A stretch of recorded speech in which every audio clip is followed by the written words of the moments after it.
Engineer Thangamuthu study circle and IPS academy அரசு பணி வெற்றியின் முதல் படி. குட் மார்னிங் மா, குட் மார்னிங் ஆல். ஸோ இன்னைக்கு நம்ம என்ன பார்க்க போறோம் அப்படின்னா TNPSC special math batch 25 out of 25. So early வந்து பார்த்தீங்கன்னா 3 பேட்ச் நம்ம அகாடமியில் போய்கிட்டு இருக்கு. ஸோ இப்போ உங்களுக்கு 150 மணி நேரம் ஃப்ரீ கிளாஸ் நீங்கள் பார்க்குறீங்க. ஸோ அந்த ஃப்ரீ கிளாஸ் வந்து அப் டு 200 ஹவர்ஸ் வரைக்கும் கூட நம்ம எக்ஸ்பெண்ட் பண்ணலாம். ஸோ அதனால அதை நீங்கள் ரெகுலராக பாருங்க. இந்த இயர் வர உங்களுக்கு அது ஃபுல்லாகவே ஃப்ரீயாக தான் போகும். ஃபுல்லாக பார்த்து கம்ப்ளீட் பண்ணி நோட்ஸ் எடுத்து வச்சுக்கோங்க. School book, previous year question எல்லாமே நம்ம கொடுக்க போகிறோம்.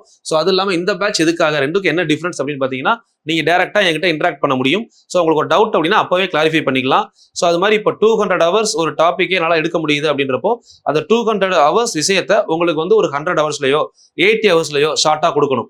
இப்போ எக்ஸாம்பிள் சமச்சீர் புத்தகம் நம்ம கையில வந்து எல்லார்ட்டையுமே 6 to 12 வரை சமச்சீர் புத்தகம் இருக்கும். அந்த புக்கை தாண்டி கொஸ்டின் வருமா அப்படின்னா கண்டிப்பா வராது. சமச்சீர் புத்தகத்துல இருந்து 200க்கு 185 கொஸ்டின் வரப்போகுது அப்படின்னா அந்த 185 கொஸ்டினை சிலபஸ்ல கட் பண்ணி படிக்கிறீங்க இல்லையா? ஸோ அதுதான் வந்து இந்த பேட்ச் கிளாஸ். ஸோ உங்களுக்கு 200 ஹவர்ஸ் நான் கொடுக்க போற கிளாஸ்ல எல்லா டாப்பிக்கையும் கிளியரா முடிச்சிருவேன். 200 ஹவர்ஸ் to 250 ஹவர்ஸ். பட் அந்த 250 ஹவர்ஸ்ல உங்களுக்கு ஒரு 40 to 60 ஹவர்ஸ்க்குள்ள என்ன உங்களுக்கு தேவையோ அதை மட்டும் கட் பண்ணி தான் இந்த பேட்ச்ல நான் கொடுக்க போறேன். ஸோ பேட்சை பொறுத்தவரை உங்களுக்கு 4 மாசம் டியூரேஷன். ஒரு நாள் கிளாஸ் இருக்கும், ஒரு நாள் ப்ராக்டிஸ் செஷன். ப்ராக்டிஸ் செஷன் கிளாஸுக்கு ஈக்குவலா நீங்க உட்காந்து ப்ராக்டிஸ் பண்ணி தான் ஆகணும். ஸோ என்னைய பொறுத்தவரை பாத்தீங்கன்னா ஒரு நாளைக்கு ஒரு பேட்ச், அடுத்த நாள் ஒரு பேட்ச். எங்களுக்கு 2 பேட்ச் போகும். திங்கள், புதன், வெள்ளி, ஞாயிறு ஒரு பேட்ச் போகும். செவ்வாய், வியாழன், சனி அதுல ஒரு பேட்ச் போகும். ஸோ உங்களுக்கு வந்து பாத்தீங்க அப்படின்னா நீங்க ஜாயின் பண்ணிருக்க பேட்ச்ல ஒரு நாள் கிளாஸ் இருக்கும், ஒரு நாள் ப்ராக்டிஸ் தான் இருக்கும். ஸோ அது ரெகுலரா வந்து 120 டேஸ் அப்படின்னா 60 நாள் கிளாஸ் இருக்கும். ஒரு நாளைக்கு 2.5 ஹவர்ஸ், மினிமம் 2.5 ஹவர்ஸ் இருக்கும். ஒரு சில நாள் 3 ஹவர்ஸ் இருக்கும். உங்களுக்கு எக்ஸாம் கிட்ட வருது அப்படின்னா ஈவினிங்லையும் ஒரு சில ஷெட்யூல் நம்ம அலோகேட் பண்ணுவோம். அதுபடி போகும். அது எல்லாமே எங்களோட அகாடமி சைடு நாங்க பண்றதை பண்ணிடுவோம். உங்களுக்கு 60 நாள்ல சிலபஸ் முடியும். அதை 80 நாள் 90 நாள் வரைக்கும் கொண்டு போறதும் சரி, இல்ல அந்த 60 நாள்ல முடிச்சுட்டு நான் எக்ஸ்ட்ரா ரிவிஷன் கொடுக்கறதும் சரி, அது எக்ஸ்ட்ரா எஃபோர்ட். நார்மலா இந்த பேட்சுக்குள்ள இதுதான் வரும். எக்ஸ்ட்ரா எஃபோர்ட் அப்படிங்கிறது நாங்க இண்டிவிஜுவலா போடுறது. ஸோ அதை வந்து நான் உங்களுக்கு எப்பவுமே எந்த ஒரு எக்ஸாம் வந்தாலுமே ஒரு 20 நாள் எக்ஸ்ட்ரா ப்ராக்டிஸ் கொடுப்பேன். ஸோ அதுக்கான ஷெட்யூல் கடைசியா அப்டேட் பண்ணுவேன். சரிங்களா? யாருக்காவது வில்லிங் இருந்தா ஜாயின் பண்ணிக்கோங்க. நீங்க 150 hours to 200 hours free class பார்த்து படிக்கிறீங்க அப்படின்றது நோ இஷ்யூ. கண்டிப்பா படிங்க. அதுலயுமே நான் உங்களுக்கு 100% எல்லாத்தையும் கொடுத்துருவேன். அதுல நீங்க எதையுமே யோசிக்க வேணாம். நீங்க கரெக்டா நோட்ஸ் எடுத்து ப்ராப்பரா பண்ணீங்கன்னா அந்த நோட்ஸ் போதும். பட் அந்த நோட்ஸை எக்ஸாம் வரை எப்படி மைண்ட்ல வச்சுக்கலாம், உங்களுக்கு எந்தெந்த ஃபார்முலாலாம் திரும்ப திரும்ப மறக்கும். ஸோ அதையெல்லாம் பேட்ச்ல நான் என்ன செய்வேன் அப்படின்னா திரும்ப திரும்ப சொல்லி உங்களை ஒர்க் அவுட் பண்ண வச்சு கொண்டு வருவேன். இதுதான் பேட்சுக்கும் இதுக்குள்ள வித்தியாசம். உங்க புக்கை கையில கொடுக்கறது தான் நான் இப்போ உங்களுக்கு பண்ணிக்கிட்டு இருக்க 200 கிளாஸ். பட் அது தெளிவா கொடுத்துருவேன். நீங்க எடுத்து நீங்க நல்லா எழுதி சூப்பரா படிங்க. 25 out of 25 ஈஸியா வாங்கலாம். இல்ல என்னால படிக்க முடியல, என்னதான் நீங்க கொடுத்தாலுமே எனக்கு அந்த ஒரு கோஆர்டினேஷன் கிடைக்கல, நான் படிச்சா எனக்கு புரியல, எனக்கு கரெக்டா டெய்லி இந்த டாபிக் நீங்க கைட் பண்ணுங்க. ஸோ அதுக்கப்புறம் இதுக்கு அந்த டாபிக் முடிய டெய்லி டெஸ்ட் வைங்க. ஸோ டெஸ்ட் முடிஞ்சதுக்கு அப்புறம் பாத்தீங்கன்னா டிஸ்கஷன். ஸோ அதுக்கப்புறம் வந்து நான் இந்த டாபிக் முடிச்சுட்டேன், இந்த டாபிக்ல வந்து பாத்தீங்கன்னா ப்ராக்டிஸ் கொஸ்டின்ல டவுட் இருக்கு, டவுட்டை டைரக்டா கேட்கணும். ஸோ இந்த மாதிரி எல்லாம் யாருக்காவது வில்லிங் இருந்தா கண்டிப்பா அந்த பேட்ச் ஜாயின் பண்ணிக்கோங்க. உங்களுக்கு 100% எஃபெக்டிவா இருக்கும். 9626999743 சரிங்களா? ஸோ இதுதான் வந்து கான்டாக்ட் பண்ணக்கூடிய நம்பர். இந்த நம்பருக்கு வாட்ஸ்அப் பண்ணீங்க அப்படின்னா உங்களுக்கு பேட்ச் பத்தின டீடைல்ஸ் ஃபுல்லாவே உங்களுக்கு குரூப்ல வந்துடும். சரிங்களா? உங்களோட வாட்ஸ்அப்ல வந்துடும். வேற ஏதாவது டவுட்ஸ் இருந்தால் அந்த நம்பருக்கு நீங்க வாட்ஸ்அப் பண்ணுங்க. எப்பனாலும் நீங்க கால் பண்ணி கேட்டுக்கலாம். ரெகுலரா கிளாஸஸ் போய்கிட்டே இருக்கும். சரிங்களா? நீங்க எதை பத்தியும் யோசிக்க வேணா, கண்டினியூ பண்ணுங்க. Hi, good morning all. So இன்னைக்கு நம்ம பார்க்க போகிறது டே 39. டே 38 வரை பார்க்காதவங்க 38 கம்ப்ளீட் பண்ணிட்டு 39 வாங்க. அப்பதான் உங்களுக்கு யூஸ்ஃபுல்லா இருக்கும். ஏன்னா கண்டினியூட்டி அப்படிங்கிறது முக்கியம். ஒவ்வொரு டாபிக்லையுமே பேசிக்ல இருந்து ஆரம்பிச்சு ஹை லெவல் வரை போறோம். ஸோ நீங்க டேரக்டா ஒரு டாபிக் பார்க்குறப்ப ஹை லெவல் பார்த்துட்டு பேசிக் தெரியல நினைக்க கூடாது. ஸோ பேசிக்ல இருந்து நீங்க வாங்க, கண்டிப்பா யூஸ்ஃபுல்லா இருக்கும். கன்ஃபார்மா புரியும். நான் மேக்ஸ்ல 0 எனக்கு எதுவுமே தெரியாதுன்னு நினைச்சா கூட என் வீடியோ கரெக்டாக பாருங்க, உங்களுக்கு புரியும். ஸோ இது என்னோட வாய்ஸ் கிடையாது, பல ஸ்டூடெண்ட்ஸோட ஃபீட்பேக்ஸ். சரிங்களா? ஸோ அதை நீங்கள் ஒரு டைம் ட்ரை பண்ணி பாருங்க. ட்ரை பண்ணி பார்த்துட்டு உங்க லைஃப்க்கு யூஸ் ஆக போகிற விஷயம் ஸோ நான் சொல்ல தான் முடியும். சில பேர் வீடியோ ஸ்கிப் பண்ணிடக்கூடாதுன்றதுக்காக சொல்கிறேன். ஸ்கிப் பண்ணால் பாருங்க, உங்களுக்கு யூஸ்ஃபுல்லாக இருக்கும். டே 39. இப்போ டே 39 வந்து பார்த்தீங்கன்னா டைம் ஒன்று பார்க்க போகிறோம். எப்பவும் போல ஒரு இதோட போயிடலாம். நம்ம உள்ள போகிறப்போ சின்ன மோட்டிவேஷனோட போவோம். ஸோ இன்னைக்கான மோட்டிவேஷன் என்ன அப்படின்னா தெரியும் உங்களுக்கு பார்க்கும்போதே. உசேன் போல்ட் வந்து 9.5 செகண்ட்ல வந்து பார்த்தீங்கன்னா ஒரு ரன்னிங் ரேஸை கம்ப்ளீட் பண்ணுறாரு. ஸோ இப்போ இதில் நம்ம தெரிஞ்சுக்க வேண்டிய விஷயம் என்ன அப்படின்னா, ஒருத்தர் 9.5 செகண்ட்ல ஒரு ரன்னிங் ரேஸை கம்ப்ளீட் பண்றாரு அப்படின்னா அதுக்காக அவர் செலவு பண்ண டைம் அப்படிங்கிறது 9.5 மில்லியன் செகண்ட்ஸ். மில்லியன் சொல்ல முடியாது, பில்லியனே நம்ம சொல்லலாம். ஏன்னா அவ்வளவு நேரங்கள் அவர் ப்ராக்டிஸ் பண்ண போய் தான் இவ்வளவு குறைவான நேரத்தில் எல்லா கோட்டை தாண்டுறாரு. சரிங்களா? அப்படிங்கிறப்போ நம்ம வந்து பாத்தீங்கன்னா ஒரு 3 மணி நேரம் தான் நம்ம லைஃப் டிசைட் பண்ண போகுது. நீங்க எக்ஸாம் எழுத போற அந்த 2.5 மணி நேரத்துல இருந்து 3 மணி நேரம் இதுதான் உங்க லைஃப் டிசைட் பண்ணுது. பட் அந்த 3 மணி நேரம் உங்க லைஃப் டிசைட் பண்ணுதுன்னா அதுக்காக நீங்க செலவு பண்ண டைம் எவ்வளோ, சின்சியரா செலவு பண்ண டைம் எவ்வளோ. சும்மா 5 வருஷம் படிக்கிறேன் 10 வருஷம் படிக்கிறதெல்லாம் மேட்டர் கிடையாது. ஸோ இப்போ 9.5 செகண்ட்ல ஒரு ரேஸ்ல வந்து உசேன் போல்ட் மின்னல் மனிதன் வர்றாரு அப்படின்னா ஸோ அப்போ அவர் அதுக்காக முன்னாடி எத்தனை பில்லியன் டைம்ஸ் ஆஃப் ப்ராக்டிஸ் அவர் எடுத்திருப்பாரு. Billion seconds of time practice எடுத்திருப்பாரு. ஸோ அதே தான் உங்கள்கிட்டயே சொல்கிறேன். ஸோ நம்ம வந்து பார்த்தீங்கன்னா பாஸ் பண்ணி வேலைக்கு போகிறது வந்து பார்த்தீங்கன்னா உங்களுக்கு சின்ன விஷயமா இருக்கலாம். பட் அதுக்காக நீங்கள் பண்ணக்கூடிய உழைப்பு பெருசாக இருந்தால் தான் ரிசல்ட் ஈஸியாக கிடைக்கும். சரிங்களா? எல்லாரும் ரிசல்ட்டை மட்டுமே பார்க்குறோம். அவன் என்னப்பா ஈஸியாக பாஸ் ஆகிட்டான், பட் அவன் அதுக்காக எவ்வளோ ஹார்ட் ஒர்க் பண்ணியிருப்பான். ஒரு விஷயத்தை நான் உங்கள்கிட்ட டெலிவரி பண்ணுறேன் அப்படின்னா, இப்போ டைம் அண்ட் ஒர்க் டாப்பிக்கே கூட பாருங்களேன். நான் உங்களுக்கு இவ்வளோ தெளிவாக திக்காம ஒரு ஃப்ளோவாக உங்களுக்கு கொண்டு வந்து கொடுக்குறேன் அப்படின்னா, இதுக்காக நான் எவ்வளோ பின்னாடி ப்ராக்டிஸ் பண்ணியிருப்பேன். ஸோ அப்படிங்கிறத நீங்கள் யோசிக்கணும். ஸோ ஒவ்வொரு விஷயத்துலையுமே வந்து பார்த்தீங்கன்னா ப்ராக்டிஸ் அப்படிங்கிறது முக்கியம், கண்டினியூட்டி அப்படிங்கிறது முக்கியம்.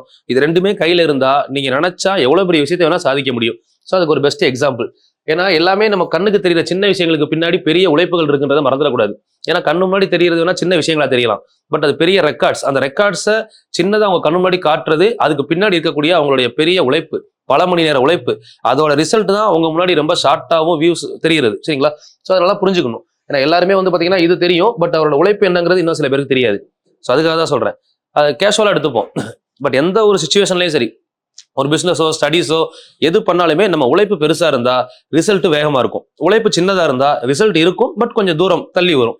ஸோ அதை புரிஞ்சுக்கிட்டு கரெக்டாக டெடிகேஷனாக கரெக்டான உங்களுக்கு தேவையான டைமில் கரெக்டாக படிச்சிங்க அப்படின்னா பாஸ் பண்ணுறது ரொம்ப ஈஸி. ஓகே, சரி வாங்க நம்ம டாபிக்குள்ளே போயிடலாம். இன்னைக்கு டே 39. டே 39 பொறுத்தவரை உங்களுக்கு டைம் அண்ட் ஒர்க்கில் ஸ்கூல் புக் கொஸ்டின் இன்னைக்கு பார்க்க போகிறோம். சரிங்களா?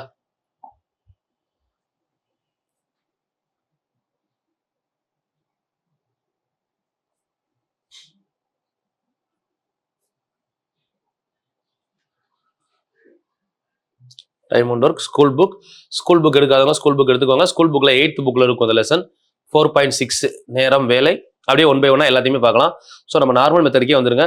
எடுத்துக்காட்டு 4.23. சரிங்களா? எடுத்துக்காட்டு 4.23 கொஸ்டின்ஸ் பாருங்க. கொஸ்டின் என்ன சொல்லியிருக்காங்கன்னு ஃபர்ஸ்ட் அண்டர்ஸ்டாண்ட் பண்ணுங்க. ஏ மற்றும் பி இருவரும் இணைந்து ஒரு வேலையை 16 நாட்களில் முடிப்பார். ஏ தனியா 48 நாள். நம்ம ஸ்டெப் நம்பர் 1 என்ன பண்ணுவோம்? இப்போ கொஞ்சம் ஸ்பீடாக தான் பண்ணுவேன். ரெண்டையும் பார்த்தீங்க அப்படின்னா 16க்கும் 48க்கும் எல்சிஎம் எடுத்தீங்கன்னா 48 பைக். இது step number 1. Okay, step number 2, ஏயும் பியும் சேர்ந்து 48 பைக்கு 16 நாள்ல முடிச்சாங்கன்னா 3 பைக் பெர் டே. ஏ மட்டும் தனியா எத்தனை நாள்ல முடிக்கிறான்னு சொல்றாங்க? ஒரு 48 நாள்னா 1 பைக் பெர் டே. இப்போ என்ன கேட்குறாங்க? பி மட்டும் தனியா. இந்த 3ல 1 ஏன்னா பி எத்தனை? பி ஒரு நாளைக்கு 2 பைக்ஸ். சரிங்களா? அப்போ 48 பைக்கை பி மட்டும் பண்ணா மொத்தம் எத்தனை நாள் ஆகும்னு கேட்குறாங்க? 24 daysல முடிப்பாங்க. நம்ம ஸ்டெப் பை ஸ்டெப் நம்ம மெத்தட்ல பண்ணிட்டு போயிட்டே இருக்கணும். இதெல்லாம் நீங்க பார்க்கணும்னு அவசியமே கிடையாது. சரிங்களா? ஓகே, அடுத்த கொஸ்டின் பாருங்க. பி மற்றும் கியூ ஆகியோர் ஒரு வேலையை முறையே 20 மற்றும் 30 நாட்களில் முடிப்பார். பியும் கியூவும் ஒரு வேலையை 20-30 நாள்ல முடிக்கிறாங்கன்னு சொல்றாங்க.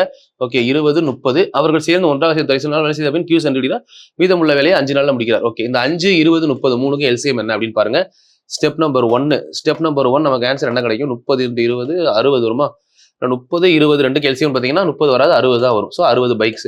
இந்த 60 பைக்ஸை ஸ்டெப் நம்பர் 2 1 by 1 எடுத்துக்கோங்க. ஃபர்ஸ்ட் ஏ பி பண்றாரா? பி 60/20னா ஒரு நாளைக்கு 3 bike per day. Okay, Q பண்ணாரு அப்படின்னா 60/30 2 பைக் பர் டே. சரிங்களா?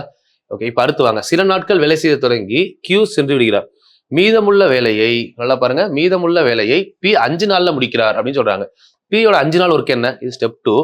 ஸ்டெப் 3 நல்லா புரிஞ்சுக்கணும். அவர்கள் இருவரும் ஒன்றாக சேர்ந்து வேலை செய்ய தொடங்குறாங்க. 2 பேரும், அதாவது பி பிளஸ் கியூ 2 பேரும் சேர்ந்து ஒர்க் பண்ணிக்கிட்டே இருக்காங்க. கொஞ்ச நாள் கழிச்சு பி லெஃப்ட் ஆயிடுறாரா? கியூ லெஃப்ட் ஆயிடுறாரு. இந்த பி வந்து 5 நாள் வேலை செஞ்சு இந்த வேலையை முடிக்கிறாரு. அப்ப பியோட 5 நாள் வேலை நமக்கு மொத்தம் புரியணும். வந்து நம்ம கையில இருக்கிறது 60 பைக். இது தனியா வச்சுக்கோங்க. ஸ்டெப் நம்பர் 1ல பி வந்து 5 நாள் வேலை பார்த்தாருன்னா எவ்வளவு வேலை முடிப்பாரு? சரிங்களா? பியும் கியூ ஸ்டார்ட் பண்றாங்கல்ல, உங்களுக்கு புரியுற மாதிரி சொல்றதுக்காக தான் இவ்வளவு கஷ்டப்படுறாங்க. இல்ல சிம்பிள் தான் அது. பியும் கியூவும் எவ்வளவு நாள் ஒர்க் பண்ணாங்கன்னு நமக்கு தெரியல. ஆனா ஒர்க் எவ்வளவு முடிஞ்சிருக்குன்னு நமக்கு தெரியல. மிச்சம் இருக்க ஒர்க்கை இந்த 60ல மிச்சம் இருக்க ஒர்க்கை இப்போ யார் லெஃப்ட் ஆகுறது? கியூ லெஃப்ட் ஆயிடுறாரு. பி மட்டும் பியோட ஒரு நாள் ஒர்க் எவ்வளோ இங்கதான் கண்டுபிடிச்சிருக்கோம் 3. பி ஒரு நாளைக்கு 3 தான் பண்ணுவாரு. அவரு 5 நாள் ஒர்க் பண்ணி முடிக்கிறாரு. 3 5 15 பைக். இந்த லாஸ்ட் 15 பைக்கு 5 நாள்ல யார் முடிக்கிறது? பி முடிக்கிறாரு. 60ல 15 போனா மிச்சம் எவ்வளவு இருக்கும்? 45 பைக். இந்த 45 பைக்கை யார் பண்ணிருப்பா? பியும் கியூவும் சேர்ந்து பண்ணிருப்பாங்க. 2 பேரும் சேர்ந்தா ஒரு நாளைக்கு எத்தனை பைக் பண்ணுவாங்க? 5 பைக் பண்ணுவாங்க. ஒரு நாளைக்கு 5 பைக் பண்ணா, சரிங்களா, ஒரு நாளைக்கு 5 பைக் பண்ணாங்கன்னா மொத்தம் எத்தனை நாள் ஒர்க் பண்ணிருப்பாங்க? 9 days ஒர்க் பண்ணிருப்பாங்க. புரியுதா? அவ்வளவுதான். 9 5 45. ஆன்சர் என்ன இருக்கு? 9 இருக்கா? அவ்வளவுதான் ஆன்சர். சரி, உங்களுக்கு மறுபடியும் நான் சொல்றேன். ஏன்னா இந்த கொஸ்டின் சில பேருக்கு புரிஞ்சிருக்கலாம், சில பேருக்கு புரியாம இருக்கலாம். இது கொஞ்சம் டிஃப்ரெண்ட் டைப் கொஸ்டின் தான், நல்லா பாருங்க. ஓகே, கொஸ்டின் பாத்தீங்க அப்படின்னா பி என்பவர் ஒரு வேலையை வந்து 20 நாள்ல முடிக்கிறார், சரிங்களா, 20 டேஸ். கியூ வந்து பாத்தீங்கன்னா ஒரு வேலையை 30 நாள்ல முடிக்கிறான்னு சொல்லியிருக்காங்க. இப்போ பியும் கியூவும் சேர்ந்து வேலை செய்ய தொடங்கி சில நாட்கள் ஒர்க் பண்ணதுக்கு அப்புறம் கியூ வந்து லெஃப்ட் ஆயிடுறாரு, சரிங்களா. அப்போ பி கடைசி 5 நாள் ஒர்க் பண்ணி வேலையை கம்ப்ளீட் பண்றாரு இப்படின்னு கொஸ்டின்ல சொல்லியிருக்காங்க, சரிங்களா. இது கொஸ்டின் ஏரியா. இப்போ நமக்கான டேட்டாஸ் வாங்க. Step number 1. ஸ்டெப் நம்பர் 1 வந்தோம்னா எல்சிஎம் 20க்கும் 30க்கும் எல்சிஎம் எடுத்தா என்ன வரும்? 60 பைக். இந்த 60 பைக்கை ஸ்டெப் நம்பர் 2, இந்த 60 பைக்கை பி கம்ப்ளீட் பண்ணாருன்னா 60/20 ஒரு நாளைக்கு 3 பைக் பெர் டே. இதே 60 பைக்கை கியூ கம்ப்ளீட் பண்ணாருன்னா ஒரு நாளைக்கு 2 பைக் பெர் டே, சரிங்களா. ஓகே, இப்போ பியும் கியூவும் சேர்ந்து வேலை செய்ய தொடங்குறாங்க. பியும் கியூவும் சேர்ந்து வேலை செய்ய தொடங்கி எத்தனை நாள் வேலை செய்யறாங்கன்னு தெரியல. அப்ப நமக்கு தெரிய வேண்டியது டோட்டல் பைக் எவ்வளோ நமக்கு தெரியும். Total bike 60. இப்போ பியும் கியூவும் வேலை செய்ய தொடங்குறாங்க. எத்தனை நாள் வேலை பார்க்கறாங்கன்னு தெரியல. பட் 2 பேரும் சேர்ந்தா ஒரு நாளைக்கு 5 பார்ப்பாங்கன்னு நமக்கு தெரியும். ஏன்னா 3 2 5. பட் எத்தனை நாள் வேலை பார்க்கறாங்கன்னு தெரியல. அதனால எவ்வளவு பைக் முடிச்சிருப்பாங்கன்னு நமக்கு தெரியாது. பட் கடைசியா என்ன சொல்லிட்டாங்க? பி 5 நாள் வேலை பார்த்து கம்ப்ளீட் பண்றாரு. பியோட ஒரு நாள் வேலை எத்தனை? 3. 3 × 5 அப்ப எவ்வளவுன்னு பாத்தீங்கன்னா 15 பைக். கடைசியா 15 பைக் முடியும் போது வேலை கம்ப்ளீட் ஆயிருச்சு. இதோட வேலை முடிஞ்சிருச்சு, சரிங்களா. அப்போ 60ல 15ல வேலை முடியுதுன்னா இங்க எத்தனை பைக் முடிஞ்சிருக்கணும்? மிச்சம் 45 பைக் இவங்க தான் முடிச்சிருக்கணும். அப்பதான் 15 இவங்க முடிக்க முடியும் கடைசியா. அப்ப இந்த 45 பைக் யார் முடிச்சாங்கன்னா இந்த 5 கூட எதை பெருக்குனா 45 வரும்? 9. அப்போ பி பிளஸ் கியூ 2 பேரும் செஞ்சு வேலை செய்த நாட்கள் எத்தனை? வேலை செய்த நாட்கள் எத்தனை அப்படின்னு கேட்டாங்கன்னா ஆன்சர் 9 நாட்கள், 9 days. ஸோ இதுதான் அந்த கொஸ்டின்ல கொடுத்துருக்காங்க. ஸோ நல்லா பார்த்துக்கோங்க, சரிங்களா. இந்த கொஸ்டின் பார்த்தோம் இல்லைங்களா? ஐடியாலஜி பின்னாடியும் சொல்லியிருக்கேன், இங்கேயுமே சால்வ் பண்ணி காட்டினேன், ஒரு டைம் பார்த்துக்கோங்க. அடுத்து பாருங்க, ஏ என்பவர் பி என்பவரை காட்டிலும் வேலை செய்வதில் 3 மடங்கு வேகமானவர். அவரால் அந்த வேலையை பி எடுத்துக்கொண்ட நேரத்தை விட 24 நாட்கள் குறைவாக எடுத்துக்கொள்ள முடியும் எனில் இருவரும் சேர்ந்து. இப்போ இந்த கொஸ்டின் நான் சிம்பிளாவே முடிக்கிறேன். நம்ம ஆல்ரெடி சால்வ் பண்ண மெத்தட் தான். கரெக்டா பாத்தீங்கன்னா உங்களுக்கு புரியும். ஏ பி 2 பேர் இருக்காங்க. ஃபர்ஸ்ட் வந்து பாத்தீங்கன்னா வேலையோட அளவு பாத்தீங்கன்னா 3 மடங்கு. ஏ என்பவர் பிஐ காட்டிலும். இங்க பாருங்க, நம்ம பண்ண லாஜிக் தான். 3 மடங்குனா 3 பைக் பண்ணா 1 பைக் பண்ணுவாரு. அப்ப டேஸ் இவர் 1x இவர் 3x. இது ரெண்டுக்கும் டிஃபரன்ஸ் தான் எவ்வளவு சொல்றாங்க? 24. 1x 24 யார் சொல்றாங்க? நேரம் 24 தான், டிஃபரன்ஸ் 24. 2x 24னா 12 36. இந்த மாதிரி 2ஆ பிரியும். 12 36ன்னு பிரியும், சரிங்களா. இருவரும் சேர்ந்து மொத்தம் 12 36 எல்சிஎம் எவ்வளோ? 36. 2 பேரும் சேர்ந்தா 3 1 4. டிவைட் பண்ணீங்கன்னா ஆன்சர் 9. ஆப்ஷன் இருக்கா? 9 நாள், சரிங்களா. ஸோ இந்த கொஸ்டின்லாம் வந்து பாத்தீங்கன்னா புக் படிலாம் போகக்கூடாது. நம்ம என்ன ஐடியா சொன்னோமோ அதை ஃபாலோ பண்ணீங்கன்னா ரொம்ப ஈஸி, சரிங்களா. இதுல வந்து இந்த ஏபி இது லாஜிக், இது நீங்க எப்படி கொடுத்தாலும் ஆன்சர் பண்ணலாம். அதாவது ஏ என்பவர் பிஏ காட்டும் 3 மடங்கு திறமையானவர். கொஸ்டின் வரீங்களா? இந்த மெத்தட்ல பண்ணலாமா? ஏ என்பவர் பிஐ காட்டிலும் நம்ம எப்படி பார்த்திருக்கோம்? ஏ என்பவர் பிஐ காட்டிலும் 3 மடங்கு திறமையானவர். இவர் 3 பைக் பண்ணாருன்னா இவர் 1 பைக் பண்ணுவாரு. இது இவங்களோட எஃபிஷியன்சி டைப். பார்த்தோம்ல 3 டைப் எஃபிஷியன்சி டைப். அப்ப டேஸ் எப்படி இருக்கும்? எஃபிஷியன்சியும் டேஸும் இன்வெர்ஸ்லி ப்ரொபோஷனல். அப்ப இவர் எக்ஸ்னா இவர் 3x. அப்ப இது ரெண்டுக்கும் டிஃபரன்ஸ் எவ்வளவுனா 2x. இந்த 2x தான் 24 நாட்கள் கொடுத்துருக்காங்க. அப்ப எக்ஸோட வேல்யூ 12. எக்ஸோட வேல்யூ 12னா இவர் 12 நாள்ல முடிப்பாரு. இவர் 3 12 36 நாள்ல முடிப்பாரு. ஒர்க் அவுட் பண்ணி பாருங்க. 3 பைக்கா 12 நாள் பண்ணா டோட்டலா எத்தனை பைக் பண்ணுவாரு? 36 பைக் டோட்டல். அதே மாதிரி 1 1 36 நாள் பண்ணா அப்போ என்னதான் வரும்? 36 பைக். அப்ப டோட்டல் எவ்வளவு? 36. 2 பேரும் சேர்ந்து பண்ணான்னு கேக்குறாங்க. 1 3 சேர்ந்த எவ்வளவு? 4 பைக். ஒரு நாளைக்கு 4 பைக் அப்படின்னா மொத்தம் 9 நாள்ல முடிப்பாங்க, சரியா. இதுதான் நம்ம பண்ணோம். ஒவ்வொரு கொஸ்டினுமே நம்ம புரிஞ்சுக்கிட்டு பண்ணோம்னா ரொம்ப ஈஸி. 3 எடுத்துக்காட்டு முடிச்சிருக்கேன். கொஞ்சம் ஒர்க் அவுட் பண்ணுங்க. நான் உங்களுக்கும் ஹோம்ஒர்க் கொடுக்குறேன். ஹோம்ஒர்க்கே கொஞ்சம் நீங்க எஃபோர்ட் எடுத்து பண்ணீங்கன்னா தான் அடுத்து நான் சொல்றது உங்களுக்கு புரியும். மேக்ஸிமம் இதில் எடுத்துக்காட்ட ஃபுல்லாக முடிச்சிடுறேன். ஹோம்ஒர்க் கொடுக்குறேன். ஹோம்ஒர்க் பண்ணுங்க. டவுட் இருந்தால் கேளுங்க, அடுத்து நம்ம பார்க்கலாம். ஸோ இப்போ எக்ஸ் ஒய் மற்றும் இசட் ஆகியோர் ஒரு வேலையை முறையே 4 6 மற்றும் 10 நாட்களில் முடிப்பார். எக்ஸ் ஒய் இசட் 3 பேரும் சேர்ந்து வேலையை முடித்தால் 31,000 ரூபாய் வாங்குறாங்கன்னு சொல்றாங்க, சரிங்களா. இதை நம்ம டைரக்டாவும் பண்ணலாம், இல்லை நம்ம நார்மலா பண்ணுவோம்ல. இது 3க்கு எல்சிஎம் எடுத்தா எவ்வளவு வரும்? 10 6 4க்கு எல்சிஎம் எடுத்தீங்கன்னா கரெக்டா 60 வரும். 60னா ஏ வந்து 60/4 ஒரு நாளைக்கு 15 பைக்கு. பி வந்து 60/6 அப்ப 6 பைக்கு. பி வந்து 60/6 அப்ப 10 பைக்கா. பி ஒரு நாளைக்கு 10 பைக்கு. சி வந்து பாத்தீங்கன்னா எல்சிஎம் 60 தானே, 60/10, அப்ப 6 பைக். ஃபுல்லா கூட்டினா எவ்வளவு ஆச்சு? 16 பிளஸ் 31 எல்லாத்தையும் கூட்டிங்கன்னா எவ்வளவு வருது? 16 பிளஸ் 15 மொத்தம் 31 பைக். தனித்தனியா அவங்க எவ்வளவு வாங்குறாங்கன்னு கேக்குறாங்களா? அப்ப யோசிச்சு பாருங்க, 31 பைக்குக்கு எவ்வளவு காசு கொடுக்குறாங்க? 31,000 ரூபாய். ஆன்சர் ஆல்மோஸ்ட் முடிஞ்சது. 31 பைக்குக்கு 36,000 ரூபாய்னா ஒரு பைக்குக்கு 1000 ரூபாய். ஓகேவா? சிம்பிள். ஒரு பைக்குக்கு 1000 ரூபாய். அப்ப ஏ 15 பைக் பண்றாரா? ஏயோட காசு எவ்வளவுனா 15,000 ரூபாய். பி 10 பைக் பண்றாரா? 10 × 1000 ரூபாய்னா பியோட பைக் எவ்வளவு? 10,000 ரூபாய். சி 6 பைக் தானே பண்றாரு, அப்ப 6,000 ரூபாய். சிம்பிளா முடிச்சிடலாம். இவ்வளவு தூரம் போகணும், பை டிவிஷன்லாம் தேவையே கிடையாது. எக்ஸாம்பிள் ஃபர்ஸ்ட் 3க்கும் நீங்க எல்சிஎம் எடுக்க போறீங்க. எல்சிஎம் 60. ஏ பண்றது 60 பைக்கை 4 நாள்ல முடிக்கிறாரு. அப்ப 60/4 ஒரு நாளைக்கு 15 பைக்.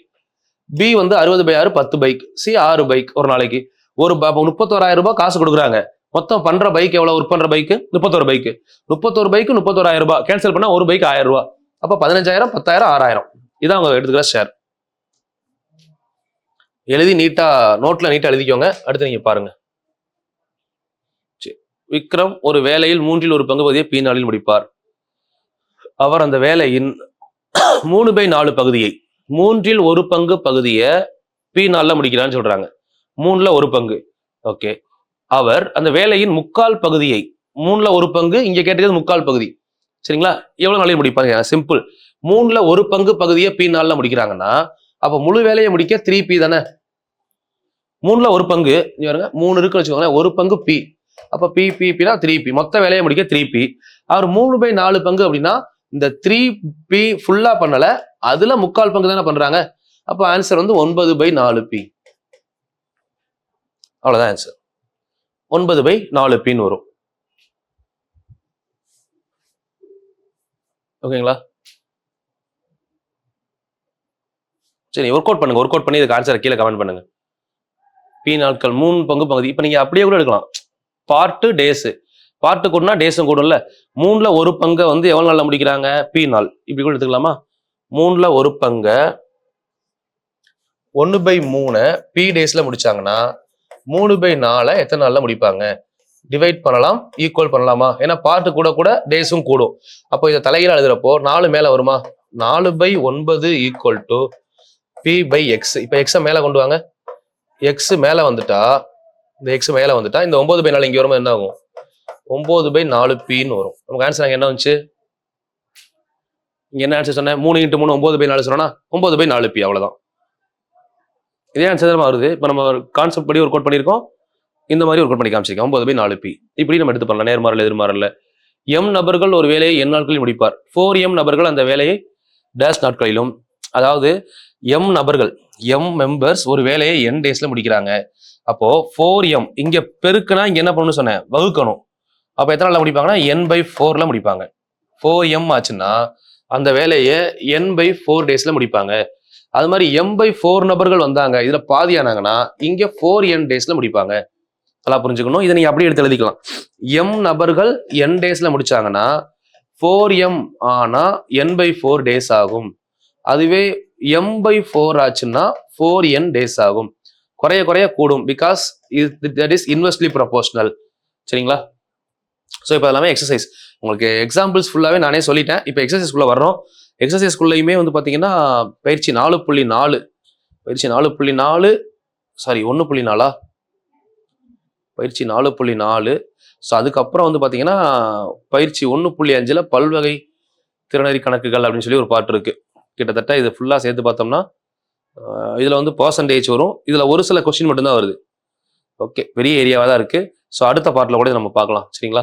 இப்போ நான் இந்த கொடுத்துருக்க 5 கொஸ்டினை தெளிவாக எடுத்து எழுதுங்க. ஏன்னா நம்பரே மாறாம அப்படியே வரும். ஸோ இதுல உங்களுக்கான ஹோம்ஒர்க் சம் கொடுக்குறேன், அதை நோட் பண்ணிக்கோங்க.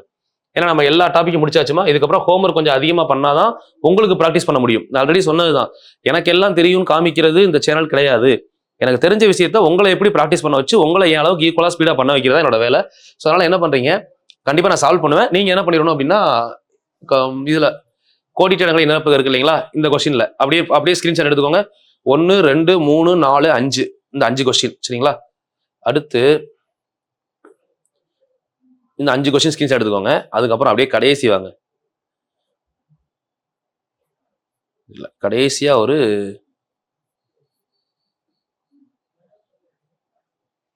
தள்ளுபடி விற்றலை எல்லாம் தேவையில்லை.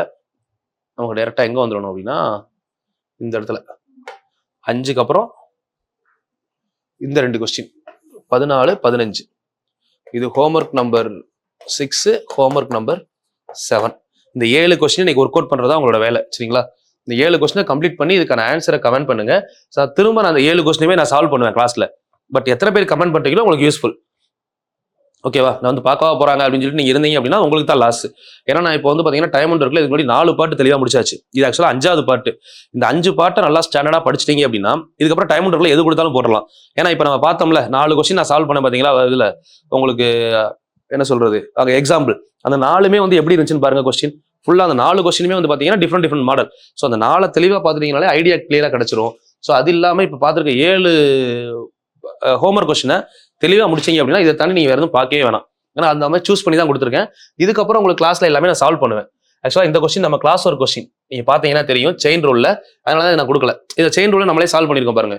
அக்ரிமெண்ட் அப்படின்னு பார்த்தோமா, 40 பேரை பணியமர்த்தி 180 நாள்ல 540 விசைப்பறி இறப்புகளை பண்றாங்க. 75 நாளுக்கு அப்புறம் 180 தான் முடிஞ்சிருக்கு. அப்ப மிச்சம் வேணும்னா எத்தனை பேர்? ஐ திங்க் 117 வரும்னு நினைக்கிறேன். ஆன்சர் நம்ம கிளாஸ்ல பண்ணிருப்போது.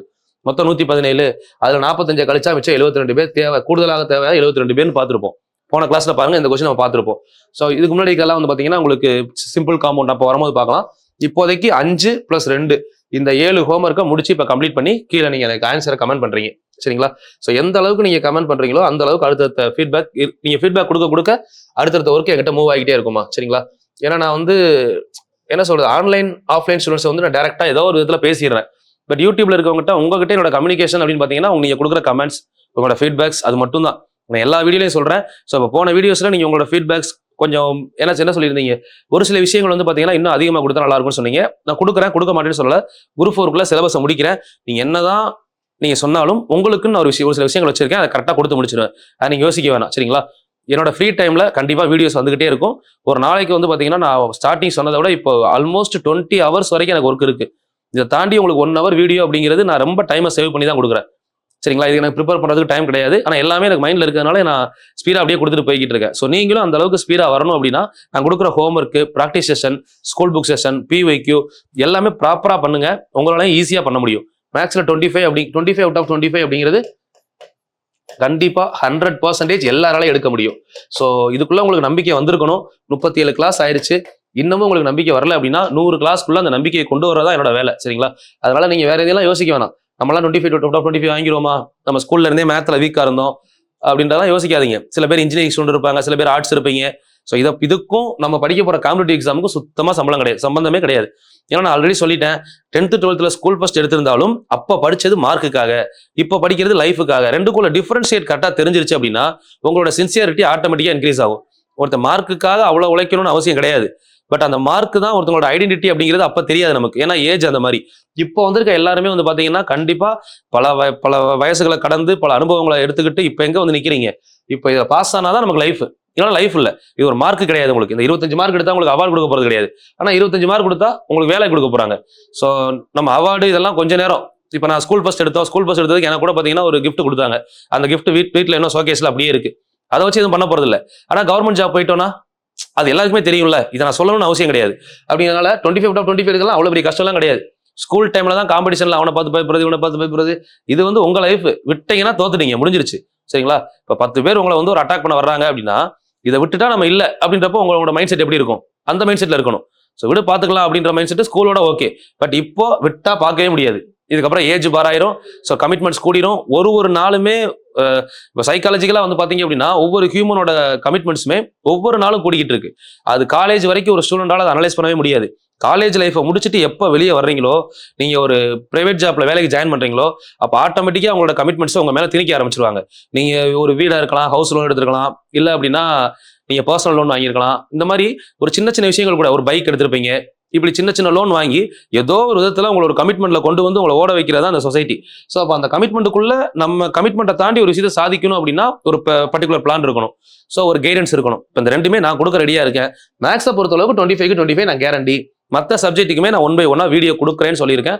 ஆஸ் யூஸ்வல் 1 lakh சப்ஸ்கிரைபர் வந்த உடனே கொடுக்க ஆரம்பிக்கிறேன். ஏன்னா உங்க சைடு என்னோட சைடு நான் ஒரு சில டார்கெட் வச்சிருக்கேன்.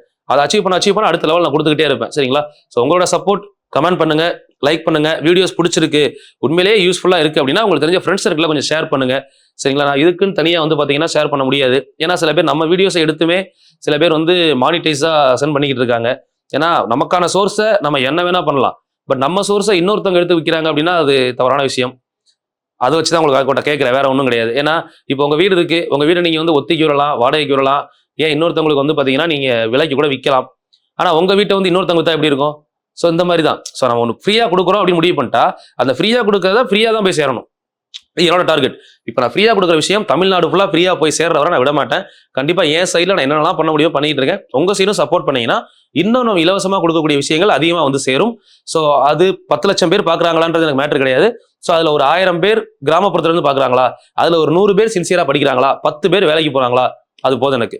அந்த 10 பேரில் ஒரு ஆளாக நீங்களும் இருப்பீங்க அப்படின்னு நம்புறேன். அது மாதிரி ஹவுஸ் ஒய்ஃப்லாம் யோசிக்காதீங்க. ஏன்னா ஒரு சின்ன சர்க்குலேஷனை தாண்டி வெளியே போகவே முடியாதப்போ மைண்ட் ப்ரெஷர் அதிகமாக தான் இருக்கும். ஸோ இந்த இடத்துல இன்னும் 45 நாள் அதிகபட்சம், இன்னும் ஒரு 4 மாதம் அதிகபட்சம், அதுக்குள்ள நம்ம லைஃப் மாறப்போகுது அப்படிங்கிறத மட்டும் மைண்ட்ல வைங்க. அந்த ப்ரெஷர் உங்களை ஒண்ணுமே பண்ணாது. எவ்வளவு பிரச்சனை வேணா வரட்டுமே, இன்னும் நமக்கு தெரியும்ல ஒரு லிமிட், இன்னொரு 100 நாளுக்கு மேல நம்மளை யாரும் கொஸ்டினே கேட்க முடியாது. அப்படிங்கிறப்ப அந்த மைண்ட்ல வச்சுட்டு நீங்க படிக்க ஆரம்பிங்க, கண்டிப்பா அச்சீவ் பண்ணுவீங்க. சின்ன சின்ன விஷயங்களை கொஞ்சம் ஒமிட் பண்ணுங்க. அது பாசிட்டிவா இருந்தாலும் சரி, நெகட்டிவா இருந்தாலும் சரி, ஜாலியா இருந்தாலும் சரி, சேடா இருந்தாலும் சரி, எல்லாத்தையுமே கொஞ்சம் தள்ளி வச்சுக்கோங்க. எல்லாமே லைஃப்ல ஒரு பார்ட்டு தான். பட் இந்த ஜாப் அப்படிங்கிறது இதுதான் லைஃப்ல பெரிய பார்ட்டு. அந்த சந்தோஷம், துக்கம், அது மாதிரி அடுத்தவங்க வரக்கூடிய கமெண்ட்ஸ் இதெல்லாம் சின்ன சின்ன பார்ட். அப்போ வரும், அப்படியே போயிடும். இன்னைக்கு வர்ற கமெண்ட்ஸ் நாளைக்கு மாறும், நாளைக்கு வரக்கூடிய கமெண்ட்ஸ் நாளை கழிச்சு மாறும். பட் அதை மாத்துறது உங்க கையில தான் இருக்கு. அதுக்கான ஸ்பெண்ட் பண்ற டைம் தான் அந்த 4 மாசம். பெர்ஃபெக்டா பண்ணுங்க. கண்டிப்பா இந்த வருஷம் எல்லாருமே அரசு அதிகாரியா இருக்கு. என்னுடைய வாழ்த்துக்கள். Thank you, all the very best.